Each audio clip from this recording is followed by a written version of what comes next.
ನಮಸ್ಕಾರ ಸ್ನೇಹಿತರೆ, ನಾನು ವಿಜೇತ್ ವಸಿಷ್ಠ ಟೆಕ್ ಅನ್ವೇಷಣೆ ಯೂಟ್ಯೂಬ್ ಚಾನಲ್ನಿಂದ. ನೀವೇನಾದರೂ ಪಾನ್ ಕಾರ್ಡನ್ನು ಅಪ್ಲೈ ಮಾಡಿ ಅದಿನ್ನೂ ಬಂದಿಲ್ಲ ಅಂತಂದರೆ ಆನ್ಲೈನಲ್ಲಿ ಮಾಡಿಸಿರುವಂಥ ಒಂದು ಪಾನ್ ಕಾರ್ಡ್ ಆಗಲಿ ಅಥವಾ ನಿಮ್ಮ ಬಳಿ ಇರುವಂಥ ಒಂದು ಪಾನ್ ಕಾರ್ಡ್ ಕಳೆದು ಹೋಗಿದ್ರೆ ನೀವು ಅದರ ಒಂದು ಡಿಜಿಟಲ್ ಕಾಪಿನ ಪಡ್ಕೊಳ್ಬೇಕು ಅಂತಿದ್ರೆ ಅಥವಾ ಅದನ್ನು ಪ್ರಿಂಟ್ ಮಾಡಿ ಯೂಸ್ ಮಾಡ್ಕೊಳ್ಬೇಕು ಅಂತಿದ್ರೆ ಅದನ್ನು ಹೇಗೆ ಡೌನ್ಲೋಡ್ ಮಾಡೋದು ಅನ್ನೋದನ್ನು ನಾನು ಇವತ್ತಿನ ಈ ವಿಡಿಯೋದಲ್ಲಿ ನಿಮಗೆ ತಿಳಿಸ್ಕೊಡ್ತೀನಿ. ಓಕೆ, ಸೊ ಇದಕ್ಕಾಗಿ ನೀವು ನಿಮ್ಮ ಒಂದು ಯಾವುದೇ ಒಂದು ಮೊಬೈಲಲ್ಲಿ ಬ್ರೌಸರ್ ಇರುತ್ತಲ್ಲ ಅದನ್ನು ಓಪನ್ ಮಾಡ್ಕೊಳ್ಳಿ. ಸೊ ನಾನು ನನ್ನ ಬಳಿ ಬ್ರೇವ್ ಬ್ರೌಸರ್ ಅಂತ ಯೂಸ್ ಮಾಡ್ತಾ ಇದ್ದೀನಿ, ಅದನ್ನು ಓಪನ್ ಮಾಡ್ಕೊಳ್ತಾ ಇದ್ದೀನಿ. ಓಕೆ, ಸೊ ಇವಾಗ ನಾನು ಒಂದು ಲಿಂಕನ್ನು ಡಿಸ್ಕ್ರಿಪ್ಷನಲ್ಲಿ ಕೊಟ್ಟಿರ್ತೀನಿ, ನೀವು ಅಲ್ಲಿಗೆ ಹೋಗಬೇಕಾಗತ್ತೆ. ಸೊ ನಾನು ಡೈರೆಕ್ಟ್ ಆ ಒಂದು ಲಿಂಕಿಗೆ ಆ ಒಂದು ವೆಬ್ಸೈಟಿಗೆ ಬಂದಿದ್ದೀನಿ. ನೀವು ಈ ವಿಡಿಯೋದ ಡಿಸ್ಕ್ರಿಪ್ಷನಿಗೆ ಹೋದರೆ ಇದೇ ಸೇಮ್ ಲಿಂಕ್ ಸಿಗುತ್ತೆ ನಿಮಗೆ. ಇದರ ಮೇಲೆ ಕ್ಲಿಕ್ ಮಾಡಿದ್ರೆ ಡೈರೆಕ್ಟಾಗಿ ಈ ರೀತಿಯಾಗಿ ಒಂದು ಪೇಜ್ ಓಪನ್ ಆಗುತ್ತೆ. ಇಲ್ಲಿ ನೋಡಿ ಡೌನ್ಲೋಡ್ ಈ ಪಾನ್ ಕಾರ್ಡ್ ಅಂತ ಕಾಣ್ತಾ ಇದೆ. ಓಕೆ, ಸೊ ಇಲ್ಲಿ ನೋಡಿ ಹೀಗೆ ಕೆಳಗೆ ಹೋದರೆ ಪಾನ್ ನಂಬರನ್ನು ಒತ್ತೋದಕ್ಕೆ ಕೇಳ್ತಾ ಇದೆ. ಸೊ ಪಾನ್ ನಂಬರ್ನ ನೀವು ಇಲ್ಲಿ ಒತ್ತಬೇಕಾಗತ್ತೆ. ಓಕೆ, ನಿಮ್ಮ ಬಳಿ ಒಂದು ಪಾನ್ ಕಾರ್ಡ್ ನಂಬರ್ ಇರುತ್ತಲ್ಲ, ಸೊ ಇದೊಂದು 10 ಡಿಜಿಟ್ ನಂಬರ್ ಆಗಿರುತ್ತೆ, ಕೋಡ್ ಆಗಿರುತ್ತೆ. ಸೊ ಫಸ್ಟು 5 ಡಿಜಿಟ್ಸ್ ಏನಿದೆ ಅದು ಕ್ಯಾಪಿಟಲ್ ಲೆಟರ್ ಆಲ್ಫಾಬೆಟ್ಸಲ್ಲಿರುತ್ತೆ. ಓಕೆ, ನೆಕ್ಸ್ಟು 4 ಡಿಜಿಟ್ಸ್ ನಂಬರ್ಸ್ ಆಗಿರುತ್ತೆ, ಹಾಗೆ ಲಾಸ್ಟ್ 1 ಡಿಜಿಟ್ ಮತ್ತೆ ಕ್ಯಾಪಿಟಲ್ ಲೆಟರ್ ಆಲ್ಫಾಬೆಟ್ ಆಗಿರುತ್ತೆ. ಓಕೆ, ಅದಾದಮೇಲೆ ಆಧಾರ್ ನಂಬರ್ ಅಂತ ಕೇಳ್ತಾ ಇದೆ, ಓನ್ಲಿ ಫಾರ್ ಇಂಡಿವಿಜುವಲ್ಸ್ ಅಂತ. ಪಾನ್ ಕಾರ್ಡ್ ಮಾಡಿಸುವಾಗ ನಿಮಗೆ ಗೊತ್ತಿರುತ್ತೆ ಇಂಡಿವಿಜುವಲ್ಸ್ ಮತ್ತು ಮತ್ತೊಂದೇನೋ ಆರ್ಗನೈಸೇಷನ್ ಏನೋ ಇರುತ್ತೆ. ಸೊ ಇಂಡಿವಿಜುವಲ್ಸ್ ಆದರೆ ನಿಮ್ಮ ಒಂದು ಆಧಾರ್ ಕಾರ್ಡನ್ನು ನೀವು ಎಕ್ಸಾಕ್ಟಾಗಿ 12 ಡಿಜಿಟ್ ಆಧಾರ್ ಕಾರ್ಡನ್ನು ಟೈಪ್ ಮಾಡಬೇಕಾಗತ್ತೆ. ಅದಾದಮೇಲೆ ಡೇಟ್ ಆಫ್ ಬರ್ತ್ ಅಂತ ಕೇಳ್ತಾ ಇದೆ. ಓಕೆ, ಇಲ್ಲೇ ನೋಡೋದಾದರೆ ಸೊ ಇಲ್ಲಿ ನೋಡಿ ಮಂತ್ ಆಫ್ ಬರ್ತ್. ಸೊ ನೀವು ಯಾವ ಒಂದು ಮಂತಲ್ಲಿ ಹುಟ್ಟಿದ್ದೀರಾ ಅದನ್ನು ಕೂಡ ಇಲ್ಲಿ ಟೈಪ್ ಮಾಡಬೇಕಾಗತ್ತೆ. ಟೈಪ್ ಅಲ್ಲ, ಇಲ್ಲಿ ಸೆಲೆಕ್ಟ್ ಮಾಡುವಂಥದ್ದು. ಓಕೆ, ಸೊ ಹಾಗೆ ಇಯರ್ ಆಫ್ ಬರ್ತ್ ಅಂತ ಇದೆ, ಅದನ್ನು ಇಲ್ಲಿ ನೀವು ಟೈಪ್ ಮಾಡಬೇಕಾಗತ್ತೆ. ಓಕೆ, ಸೊ ಅದಾದಮೇಲೆ GSTN ಅಂತ ಇದೆ. ಸೊ ಇದು ಜಸ್ಟ್ ಆಪ್ಷನಲ್ಲು, ಇದನ್ನು ಒತ್ತಬೇಕು ಅಂತ ಯಾವುದೇ ಒಂದು ಅಗತ್ಯ ಇರೋದಿಲ್ಲ. ಅದಾದಮೇಲೆ ಇಲ್ಲಿ ನೋಡಿ ಕೆಳಗೆ I ಅಂಡರ್ಸ್ಟ್ಯಾಂಡ್ ದ್ಯಾಟ್ ಅಂತೆಲ್ಲ ಏನೇನೋ ಬರ್ತಾ ಇದೆ. ಸೊ ಇಲ್ಲಿ ಒಂದು ಟಿಕ್ ಮಾರ್ಕ್ ಇದೆಯಲ್ಲ, ಚೆಕ್ ಬಾಕ್ಸ್ ಮಾಡೋದಕ್ಕೆ ಒಂದು ಬಾಕ್ಸ್ ಕೊಟ್ಟಿದ್ದಾರೆ, ಅದ್ರ ಮೇಲೆ ಕ್ಲಿಕ್ ಮಾಡಬೇಕಾಗತ್ತೆ. ಓಕೆ, ಸೊ ಅದಾದಮೇಲೆ ನೀವು ಇಲ್ಲಿ ಕ್ಯಾಪ್ಚಾ ಕಾಣ್ತಾ ಇದೆಯಲ್ವಾ, ಸೊ ಇಲ್ಲಿ ನೋಡಿ ಇಲ್ಲಿ 6LKDX ಅಂತ ಕಾಣ್ತಾ ಇದೆ. ಎಕ್ಸಾಕ್ಟಾಗಿ ನೀವು ಇಲ್ಲಿ ಅದನ್ನೇ ಟೈಪ್ ಮಾಡಬೇಕಾಗತ್ತೆ ಇಲ್ಲಿ. ಓಕೆ, ಇವಾಗ ನಾನು ಅದನ್ನು ಟೈಪ್ ಮಾಡಿ ನಿಮಗೆ ತೋರಿಸ್ತೀನಿ. ಇಲ್ಲಿ ನೋಡಿ ನಾನು ನನ್ನ ಒಂದು ಪಾನ್ ಕಾರ್ಡ್ ನಂಬರ್ ಹಾಗೂ ಆಧಾರ್ ಕಾರ್ಡನ್ನು ಒತ್ತಿ ಡೇಟ್ ಆಫ್ ಬರ್ತನ್ನು ಕೂಡ ಒತ್ತಿದ್ದೀನಿ. ಹಾಗೆ ಇಲ್ಲಿ ಐ ಅಂಡರ್ಸ್ಟ್ಯಾಂಡ್ ಅನ್ನುವಲ್ಲಿ ಒಂದು ಚೆಕ್ ಬಾಕ್ಸ್ ಹಾಕಿದ್ದೀನಿ. ಹಾಗೆ ಕೆಳಗೆ ಕಾಣ್ತಿರುವಂಥ ಕ್ಯಾಪ್ಚನ್ನ ಎಕ್ಸಾಕ್ಟಾಗಿ ಟೈಪ್ ಮಾಡಿದ್ದೀನಿ. ಇಲ್ಲಿ ನೋಡಿ ಇಲ್ಲಿ ಇವಾಗ ಸಬ್ಮಿಟ್ ಮತ್ತು ರೀಸೆಟ್ ಅಂತ ಕಾಣ್ತಿದೆ. ನಾವು ಇದರಲ್ಲಿ ಸಬ್ಮಿಟ್ ಅನ್ನುವಂಥ ಒಂದು ಆಪ್ಷನ್ಗೆ ಕ್ಲಿಕ್ ಮಾಡಬೇಕಾಗತ್ತೆ. ಓಕೆ, ಇಲ್ಲಿ ಸಬ್ಮಿಟ್ ಅಂತ ಆಪ್ಷನ್ಗೆ ಕ್ಲಿಕ್ ಮಾಡಿದ ಮೇಲೆ ಇಲ್ಲಿ ನೋಡಿ ಡೌನ್ಲೋಡ್ ಈ ಪಾನ್ ಕಾರ್ಡ್ ಅಂತ ಬರ್ತಾ ಇದೆ. ನಮ್ಮ ಒಂದು ಪಾನ್ ಕಾರ್ಡ್ ನಂಬರ್ ಹಾಗೆ mobile number, email address, pin code ಅದನ್ನೆಲ್ಲ ಬರ್ತಾ ಇದೆ ಇದರಲ್ಲಿ. ಓಕೆ, ಸೊ ಹೀಗೆ ಸ್ಕ್ರಾಲ್ ಮಾಡಿದ್ರೆ ಓಕೆ, ಇಲ್ಲಿ ನೋಡಿ select from below options to receive OTP ಅಂತ ಕೇಳ್ತಾ ಇದೆ.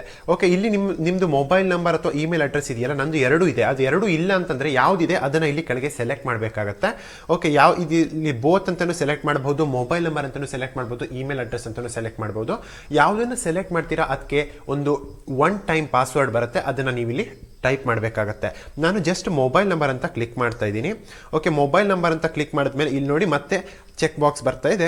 I hereby confirm that the PAN submitted in this ಅಂತೇನೋ ಬರ್ತಾ ಇದೆ. ಸೊ ನೀವು ಇಲ್ಲಿ ಚೆಕ್ ಬಾಕ್ಸನ್ನ ಟಿಕ್ ಮಾಡಬೇಕು. ಅದಾದಮೇಲೆ ಪುನಃ ಜನರೇಟ್ OTP ಮೇಲೆ ಕ್ಲಿಕ್ ಮಾಡಬೇಕು. ಓಕೆ, ಇವಾಗ ನೋಡಿ OTP has been sent to your registered mobile number ಅಂತ ಬರ್ತಾ ಇದೆ. Okay, which will valid for 10 minutes ಅಂತ ಬರ್ತಾ ಇದೆ. ನನಗೆ OTP ಬಂದಿದೆ, ನಾನು ಅದನ್ನು ಎಕ್ಸಾಕ್ಟಾಗಿ ಟೈಪ್ ಮಾಡ್ತಾ ಇದ್ದೀನಿ. ಓಕೆ, OTP ಟೈಪ್ ಮಾಡಿ ಆದಮೇಲೆ ಇಲ್ಲಿ ಕೆಳಗೆ ಒಂದು ವ್ಯಾಲಿಡೇಟ್ ಅಂತ ಬಟನ್ ಕಾಣ್ತಾ ಇದೆ, ಅದ್ರ ಮೇಲೆ ಕ್ಲಿಕ್ ಮಾಡಿ. ಓಕೆ, ವ್ಯಾಲಿಡೇಟ್ ಅಂತ ಬಟನ್ ಕ್ಲಿಕ್ ಮಾಡಿದ ಮೇಲೆ ಇಲ್ಲಿ ನೋಡಿ ಡೌನ್ಲೋಡ್ ಈ ಪಾನ್ ಕಾರ್ಡ್ ಅಂತ ಬರ್ತಾ ಇದೆ. Your free e PAN card attempt is exhausted, you may proceed with paid functionality ಅಂತ. ಏನೋ ಫಸ್ಟ್ 3 ಟೈಮ್ಸ್ ಮಾಡುವಾಗ ಏನೋ ಫ್ರೀಯಾಗಿ ಇರುತ್ತೆ, ವಿತಿನ್ 30 ಡೇಸ್ ಆದರೆ ಫ್ರೀಯಾಗಿ ನೀವು ಪಾನ್ ಕಾರ್ಡನ್ನು ಡೌನ್ಲೋಡ್ ಮಾಡ್ಕೊಳ್ಬೋದು ಅಂತ ಇದೆ. ಇಲ್ಲಾಂದರೆ ನೀವು ₹8 ಏನೋ ಪೇ ಮಾಡಬೇಕು. ಸೊ ನಂದು ಆ ಒಂದು ಫಸ್ಟ್ 30 ಮಿನಿಟ್ಸ್ ಜಾಸ್ತಿ ಆಗಿದೆ, ಫಸ್ಟ್ 30 ಡೇಸ್. ಹಾಗಾಗಿ ನಾನು ಇವಾಗ ಇದಕ್ಕೆ ಪೇ ಮಾಡಬೇಕಾಗುತ್ತೆ ₹8. ಅದನ್ನು ಹೇಗೆ ಪೇ ಮಾಡೋದು ಅಂತ ನೋಡೋಣ. ಇಲ್ಲೇ ನೋಡಿ continue with paid E PAN download facility ಅಂತ ಬರ್ತಾ ಇದೆ. ಸೊ ಅದರ ಮೇಲೆ ಕ್ಲಿಕ್ ಮಾಡ್ತಾ ಇದ್ದೀನಿ. ಓಕೆ, ಸೊ ಅದ್ರ ಮೇಲೆ ಕ್ಲಿಕ್ ಮಾಡಿದಾಗ ಇಲ್ಲಿ ನೋಡಿ ಮೋಡ್ ಆಫ್ ಪೇಮೆಂಟ್ 2 ಆಪ್ಷನ್ ಕೇಳ್ತಾ ಇದೆ. Online payment through Paytm, online payment through bill desk ಅಂತ. ಸೊ ನೀವು ಇಲ್ಲಿ ಬಿಲ್ ಡೆಸ್ಕ್ ಅಂತ ಕ್ಲಿಕ್ ಮಾಡಿದ್ರು ಕೂಡ ಡೆಬಿಟ್ ಕಾರ್ಡ್, ಕ್ರೆಡಿಟ್ ಕಾರ್ಡ್ ಯಾವುದ್ರಲ್ಲಿ ಬೇಕಾದ್ರೂ ಪೇ ಮಾಡ್ಬೋದು, UPI ಇಲ್ಲೆಲ್ಲ. ನಾನು ಆನ್ಲೈನ್ ಪೇಮೆಂಟ್ ಥ್ರೂ Paytm ಅಂತ ಕೊಡ್ತಾ ಇದ್ದೀನಿ. ಹಾಗೆ ಇಲ್ಲಿ ಕೆಳಗೆ ಬರ್ತಾ ಇದೆ, ನೀವು ಬೇಕಾದ್ರೂ ಅದನ್ನೇ ಕೊಡ್ಬೋದು ಆಯಿತಾ. ಪೇಟಿಎಮಲ್ಲಿ ಅಕೌಂಟ್ ಇರಬೇಕಂತಲೇ ಇಲ್ಲ ಅನ್ಸುತ್ತೆ ಅದಕ್ಕೆ. So request for E PAN card, reprint of E PAN card, ಇದಕ್ಕೆ ಎಷ್ಟು ರೂಪಾಯಿ ಆಗುತ್ತೆ ಅಂತಿದೆ ಇಲ್ಲಿ, ₹8.26 ಅಂತ ಕಾಣ್ತಾ ಇದೆ ನಿಮಗೆ. ಇಲ್ಲೇ ಕಾಣ್ತಾ ಇದೆ ನೋಡಿ ನಿಮಗೆ ₹8.26 ಏನಿದೆ ಅದು ವಿತ್ GST ಇನ್ಕ್ಲೂಡಿಂಗ್ GST ಅಷ್ಟು ಹೋಗುತ್ತೆ ಅಂತ. ಇಲ್ಲಿ ಕೆಳಗೆ ನಿಮಗೆ ಐ ಅಗ್ರಿ ಅಂತ ಒಂದು ಕಾಣ್ತಾ ಇದೆ ನೋಡಿ, I agree to the terms of service ಅಂತ. ಸೊ ಅದ್ರ ಮೇಲೆ ಕ್ಲಿಕ್ ಮಾಡಿ. ಅದಾದಮೇಲೆ ಪ್ರೊಸೀಡ್ ಟು ಪೇಮೆಂಟ್ ಅನ್ನೋದ್ರ ಮೇಲೆ ಕ್ಲಿಕ್ ಮಾಡಿ.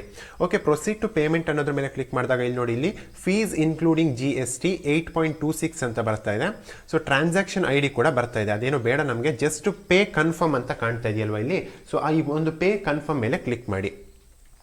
ಸೊ ಅದ್ರ ಮೇಲೆ ಕ್ಲಿಕ್ ಮಾಡಿದ್ದೀನಿ ನೋಡಿ, ರೀಡೈರೆಕ್ಟಿಂಗ್ ಟು ದಿ ಪೇಟಿಎಂ ಅಂತ ಬರ್ತಾ ಇದೆ. ಸೊ ನನ್ನ ಬಳಿ ಪೇಟಿಎಂ ಅಪ್ಲಿಕೇಶನ್ ಇದೆ ಡೈರೆಕ್ಟ್ ಆಗಿ, ಸೊ ಅದನ್ನು ಕ್ಲಿಕ್ ಮಾಡ್ತಾ ಇದ್ದೀನಿ ನಾನು.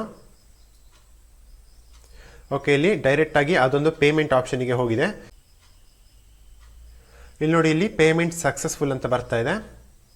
ಓಕೆ, ಆಟೋಮೆಟಿಕ್ ಆಗಿ ರೀಡೈರೆಕ್ಟ್ ಆಗ್ತಾ ಇದೆ ನೋಡಿ ಇಲ್ಲಿ.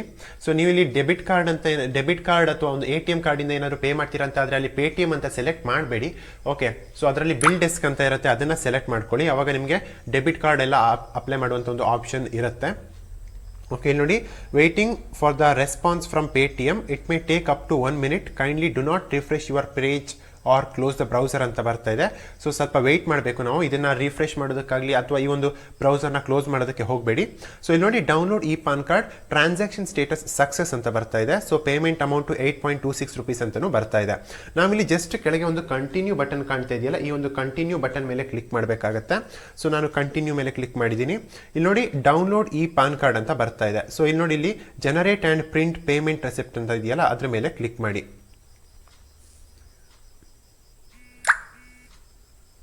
ಓಕೆ, ಇಲ್ಲಿ ನೋಡಿ, ಇಲ್ಲಿ ಡೌನ್ಲೋಡ್ PDF ಅಂತ ಬರ್ತಾ ಇದೆ. ಇಲ್ಲೇ ಲೋಡ್ ಆಗುತ್ತೆ ಪಾನ್ ಕಾರ್ಡ್ ಹೇಗಿದೆ ಅದು. ಬಟ್ ನಮಗೆ ಇಲ್ಲಿ ಮೇಲೆ ಮತ್ತೊಂದು ಆಪ್ಷನ್ ಕಾಣ್ತಾ ಇದೆ ನೋಡಿ, ಡೌನ್ಲೋಡ್ ಇ ಪಾನ್ ಅಂತ. ಸೊ ಇಲ್ಲಿ ಈ ಒಂದು ಆಪ್ಷನ್ ಕಾಣ್ತಾ ಇದೆಯಲ್ವ, ಡೌನ್ಲೋಡ್ ಇ ಪಾನ್ ಅಂತ. ಸೊ ಇಲ್ಲಿ ನೋಡಿ, ಕೆಳಗೆ ಒಂದು ಪಾನ್ ಕಾರ್ಡ್ ಬಂದಿದೆ, ಬಟ್ ನಮಗೆ ಎಕ್ಸಾಕ್ಟ್ ಆಗಿ ಪಾನ್ ಕಾರ್ಡ್ ಹೇಗಿರುತ್ತೆ ಹಾಗೆ ಬೇಕಾಗಿರೋದ್ರಿಂದ ಮೇಲೆ ಡೌನ್ಲೋಡ್ ಇ ಪಾನ್ ಅಂತ ಇದೆಯಲ್ಲ, ಅದ್ರ ಮೇಲೆ ಕ್ಲಿಕ್ ಮಾಡಬೇಕಾಗತ್ತೆ. ಸೊ ಅದ್ರ ಮೇಲೆ ಕ್ಲಿಕ್ ಮಾಡ್ತಾ ಇದ್ದೀನಿ. ಸೊ ನಿಮ್ಮ ನೋಡಿ, ಅಲ್ಲಿ 2 ಆಪ್ಷನ್ ಕೇಳ್ತಾ ಇದೆ. ಸೊ ನೀವು ಡೌನ್ಲೋಡ್ ಮಾಡ್ತಿರುವಂಥ ಒಂದು ಇ ಪಾನ್ ಏನಿದೆ ಅದು PDF ಫಾರ್ಮೆಟ್ನಲ್ಲಿ ಇರಬೇಕಾ ಅಥವಾ ಒಂದು XML ಫಾರ್ಮೆಟ್ನಲ್ಲಿ ಇರಬೇಕಾ ಅಂತ. ಸೊ ನಮಗೆ PDF ಫಾರ್ಮೆಟ್ನಲ್ಲಿ ಇದ್ರೇ ನಮಗೆ ಒಂದು ತುಂಬ ಹೆಲ್ಪ್ ಅಂತ ಹೇಳ್ಬೋದು. ಎಲ್ಲ ಹೋದರೂ ಅಪ್ಲೋಡ್ ಮಾಡೋದಕ್ಕೆ PDF ಫಾರ್ಮೆಟ್ನಲ್ಲೇ ಅಪ್ಲೋಡ್ ಮಾಡೋದಕ್ಕೆ ಇರುತ್ತೆ, ಹಾಗೆ ಪ್ರಿಂಟ್ ತೆಗ್ಸೋಕ್ಕೂ ಕೂಡ PDF ಫಾರ್ಮೆಟೇ ಈಸಿಯಾಗಿರುತ್ತೆ.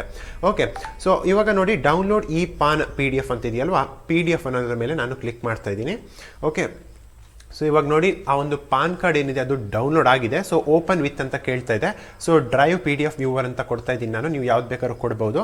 ಇಲ್ಲಿ ನೋಡಿ, ಇದೊಂದು ದಿಸ್ ಫೈಲ್ ಈಸ್ ಪ್ರೊಟೆಕ್ಟೆಡ್ ಅಂತ ಬರ್ತಾ ಇದೆ. ಸೊ ಇದರಲ್ಲಿ ಒಂದು ಪಾಸ್ವರ್ಡ್ ಹಾಕಬೇಕಾಗತ್ತೆ. ಸೊ ಪಾಸ್ವರ್ಡ್ ಏನು ಅಂತ ನೋಡೋದಾದ್ರೆ, ಸೊ ನಿಮ್ಮ ಒಂದು ಡೇಟ್ ಆಫ್ ಬರ್ತೆ ಪಾಸ್ವರ್ಡ್ ಆಗಿರುತ್ತೆ, ಆಯ್ತಾ. ಸೊ ಫಾರ್ ಎಕ್ಸಾಂಪಲ್ ನೀವು ಇವಾಗ 2000ಗೆ ಫಾರ್ ಎಕ್ಸಾಂಪಲ್ ನೀವು ಜನವರಿ 1, 2000 ಅಂತ ಏನಾದರೂ ಹುಟ್ಟಿದ್ರೆ ನೀವು ಜನವರಿ 1ಕ್ಕೆ ಹಾಗೆ 2000 ಅಂತ. ಸೊ ಫಸ್ಟಿಗೆ ಡೇಟ್ ಹಾಕಬೇಕು 01, ಅದಾದಮೇಲೆ ಸ್ಲ್ಯಾಶ್ ಎಲ್ಲ ಹಾಕೋದಕ್ಕೆ ಹೋಗಬೇಡಿ, 01/01/2000 ಅಂತ ಫಸ್ಟಿಗೆ ಡೇಟ್ ಹಾಕಬೇಕು, ಅದಾದಮೇಲೆ ಮಂತ್ ಹಾಕಬೇಕು, ಅದಾದಮೇಲೆ ಇಯರ್ ಹಾಕಬೇಕು. ಸೊ ನಾನು ನಂದು ಇಲ್ಲಿ ಟೈಪ್ ಮಾಡ್ತೀನಿ ಈಗ 03091999 ಅಂತ. ಸೊ ಅದಾದಮೇಲೆ ಓಪನ್ ಮೇಲೆ ಕ್ಲಿಕ್ ಮಾಡ್ತಿದ್ದೀನಿ. ಇಲ್ಲಿ ನೋಡಿ, ಇಲ್ಲಿ ನನ್ನ ಒಂದು ಪಾನ್ ಕಾರ್ಡ್ ಏನಿದೆ ಅದು PDF ಫಾರ್ಮೆಟ್ನಲ್ಲಿ ಡೌನ್ಲೋಡ್ ಆಗಿದೆ. ಸೊ ಇದನ್ನು ನೀವು ಪ್ರಿಂಟ್ ತೆಗೆಸ್ಬೋದು. ಓಕೆ, ಸೊ ಇಲ್ಲಿ ನೋಡಿ, ಎಕ್ಸಾಕ್ಟಾಗಿ ಹೀಗೆ ಇರುತ್ತೆ ಪಾನ್ ಕಾರ್ಡ್ ವಿತ್ ಸೈನ್ ಎಲ್ಲ ಬಂದಿದೆ. ಓಕೆ, ಸೊ ಇವತ್ತಿನ ಈ ಒಂದು ವಿಡಿಯೋ ಏನಿದೆ ಇದು ನಿಮಗೆ ಇಷ್ಟ ಆಯಿತು ಅಂತ ಅನ್ಕೊಳ್ತೀನಿ. ಇನ್ನು ಇದೇ ರೀತಿಯ ಇಂಟ್ರೆಸ್ಟಿಂಗ್ ಟೆಕ್ ವಿಡಿಯೋಸ್ಗಾಗಿ ಟೆಕ್ ಅನ್ವೇಷಣೆ ಚಾನಲ್ನ ಸಬ್ಸ್ಕ್ರೈಬ್ ಮಾಡೋದು ಮರಿಬೇಡಿ. ಹಾಗೆ ಯಾವುದಾದ್ರೂ ಇನ್ನೂ ಇದೇ ರೀತಿಯ ವಿಡಿಯೋಸ್ ಬೇಕು ಅಂತಂದರೆ ಸಜೆಷನ್ನ ಇಲ್ಲಿ ಕಮೆಂಟ್ಸ್ನಲ್ಲಿ ಹಾಕಿ, ನಾನು ಆದರೆ ವಿಡಿಯೋಸ್ನ ಮಾಡೋದಕ್ಕೆ ಟ್ರೈ ಮಾಡ್ತೀನಿ. ಈ ವಿಡಿಯೋನ ಶೇರ್ ಮಾಡಿ, ಲೈಕ್ ಮಾಡಿ. ನಾನು ಮುಂದಿನ ವಿಡಿಯೋದಲ್ಲಿ ಸಿಗ್ತೀನಿ. ಧನ್ಯವಾದಗಳು.